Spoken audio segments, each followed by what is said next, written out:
Alkaline ionized water is amazing, isn't it? With so many scientific studies showing the benefits of drinking alkaline ionized water, your interests have probably been perked. But as a smart consumer, you want to know just how this technology works. With all the conflicting information out there on water ionizers, plus all of the jargon, it can be confusing. I mean, what's really going on inside this thing? Well, learn how a water ionizer works in only 2 minutes. All high-quality residential water ionizers should have a high-grade filter before the ionization process even starts. Once the water is clean of contaminants, it enters the ionizer's electrolysis chamber. The dissolved mineral compounds in the tap water, like calcium carbonate and magnesium sulfate, pass over the titanium and platinum-coated plates through a process called electrodialysis. The electron charge that holds the mineral compounds together is broken in half.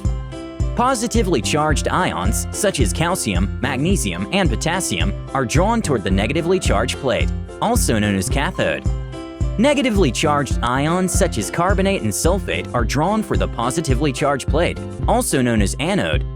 Next, the separated ions pass through a membrane, known as an ion-permeable membrane, which allows the ions to pass through, but not cross back.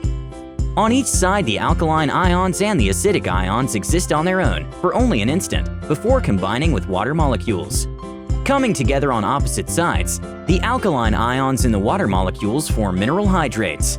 On the other side, the acidic ions combine with water molecules to create aqueous acids. When a mineral ion meets a hydroxyl ion, they make mineral hydrates, such as magnesium hydrate, potassium hydrate, calcium hydrate.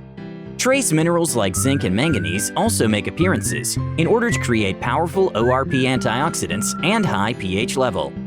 Recent studies have shown that mineral hydrates with alkaline ionized water possess powerful health benefits.